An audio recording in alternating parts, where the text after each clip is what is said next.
इसलिए नादान drama serial के लिए आने वाली किस्तें बहुत इंटरेस्टिंग होने वाली है। आखिरकार तानिया ने दुर्र नायाब से माफी मांग ही ली। नायाब ने तानिया का असल चेहरा ज़ावियार को दिखा दिया था। पहले तो तानिया चीख चिल्ला के बोलती रही कि ये मैं नहीं हूँ, ये रिकॉर्डिंग झूठी है।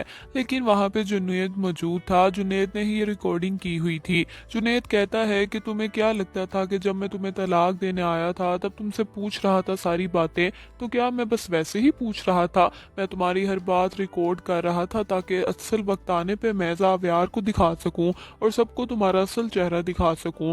खैर ज़ावियार जब तानिया से शादी कर लेता है तो जुनैद फिर बाद में ज़ावियार को तानिया की हकीकत दिखा देता है। ज़ावियार पहले तो मानता नहीं, फिर कहता है कि मुझे यकीन नहीं आता ये तुम हो तानिया। तानिया कहती है कि ज़ावियार प्लीज बस कर दो, अब मैं थक चुकी हूँ ड्रामे कर करके। हाँ ये मैं ही हूँ, मैंने तुमसे शादी करनी थी लेकिन तुम तो शादी के बाद भी मुझे तवज्जो नहीं देते, बल्कि अपने बेटे हैदर की फिक्र में मरते रहते हो। न जाने मैंने क्या सोच के तुमसे मोहब्बत कर ली थी।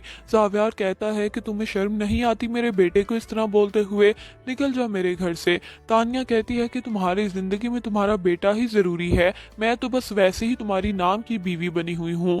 ज़ावियार कहता है कि मुझे अगर पता होता तुम हैदर से इतनी नफरत करती हो तो मैं कभी भी तुमसे शादी ना करता।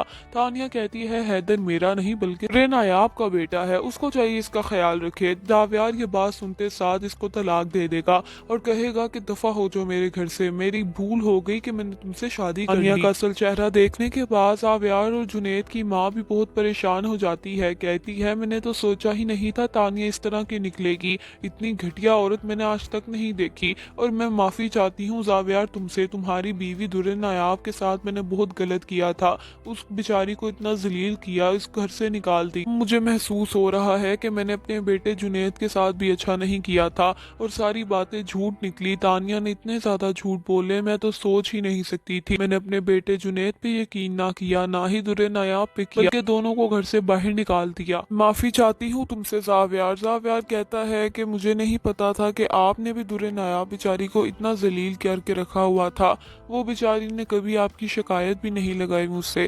खैर दुर्र नायाब के पास जुनैद जाता है, कहता है कि अब उम्मीद करता हूँ कि आप खुश होंगी, मैंने तानिया का असल चेहरा सबके दिखा दिया है। तानिया बहुत बुरी घटिया औरत थी और उसने मेरे साथ भी अच्छा नहीं किया, अब उसके साथ अच्छा हो रहा है। दुर्र नायाब भी खुश हो जाती है, कहती है कि मैं जानती थी कि तानिया बहुत बुरी है लेकिन मुझे ये नहीं पता था कि इतना गिर जाएगी कि मुझ पे इल्जामात लगाना शुरू कर देगी। इतनी ही देर में दरवाजे की बेल होती है और ज़ावियार आता है। ज़ावियार आके दुर्र नायाब से मिलता है। पहले दुर्र नायाब कहती है कि मैं तुमसे नहीं मिलना चाहती, निकल जाओ यहाँ से। खैर ज़ावियार कहता है कि एक बार मेरी बात सुन लो, एक बार मुझे माफ कर दो दुर्र नायाब। दुर्र नायाब कहती है कि अब क्या फायदा, अब तो कुछ भी नहीं बचा। जब तुम्हें मुझ पे एतबार करना चाहिए था तब तुमने मुझ पे एतबार नहीं किया। तुम तानिया को बातों में आते रहे और मुझे झूठी साबित करते रहे। तुमने मुझ पे इतने ज्यादा इल्जामात लगा दिए कि मैं पागल हो गई थी कि इतने इल्जामात कौन लगाता है किसी पे। ज़ावियार माफिया मांगता है दुर्र नायाब से।